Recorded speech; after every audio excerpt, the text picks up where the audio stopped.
मतदान होणार आहे आणि या मतदानासाठी तयारी आत्तापासूनच सुरू झाली आहे। विशेष म्हणजे माओवाद्यांच्या दहशतीचं सावट असलेल्या गडचिरोलीमध्ये जिल्ह्यातील अतिसंवेदनशील केंद्रात 1200 मतदान कर्मचारी पथकांना ईव्हीएम सह हेलिकॉप्टरने रवाना करण्यात आलेले आहे।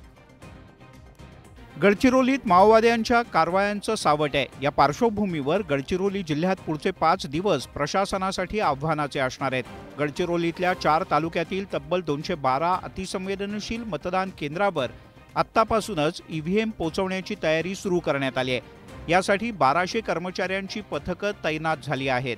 एकमेव जिल्हा आहे की ज्या ठिकाणी P-3 ला नेलं जातं आणि इनफॅक्ट P-2 ला आज तिन्ही ठिकाणून आपले जात आहेत। गडचिरोली असेल, आरमोरी असेल किंवा अहेरी असेल। मी आताच गडचिरोलीच्या पथकांना पण रवाना करून आलेलो आहे आणि आज मतदान निवडण्यासाठी अहेरीला इथं आलोय की जेणेकरून मतदान कर्मचाऱ्यांचा उत्साह वाढावा। निवडणुकांच्या पार्श्वभूमीवर निवडणूक भरारी पथकानं सुद्धा मोठ्या प्रमाणात कारवाया केल्या। आतापर्यंत 660 कोटी रुपयांची मालमत्ता जप्त करण्यात आली आहे। यात 74 कोटी रुपयांच्या रोख रकमेचा समावेश आहे, तर 36 कोटी रुपयांची दारू सुद्धा यंत्रणांनी जप्त केली।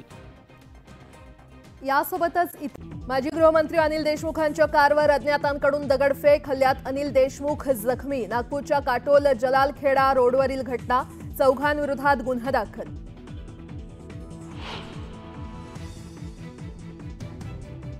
नाशिक पूर्व विधानसभा मतदारसंघात राडा, भाजपचे राहुल ढिकले आणि शरद पवारांच्या पक्षाचे उमेदवार गणेश गीतेंच्या कार्यकर्त्यांमध्ये तुंबळ हाणामारी।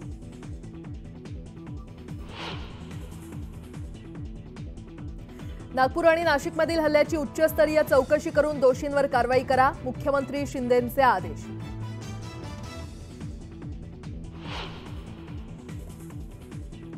उद्धव ठाकरे आज सहकुटुंब तुळजाभवानी देवीच्या दर्शनाला, देवीला घालणार विजयासाठी साकडं।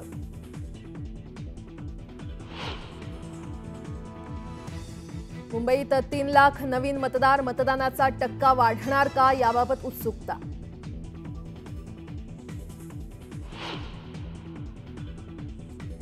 प्रचार तोफा थंडावण्यापर्यंत देशात 1000 कोटींपेक्षा अधिक किमतींची मालमत्ता जप्त, राज्यातून 660 कोटींचा मुद्देमाल हस्तगत।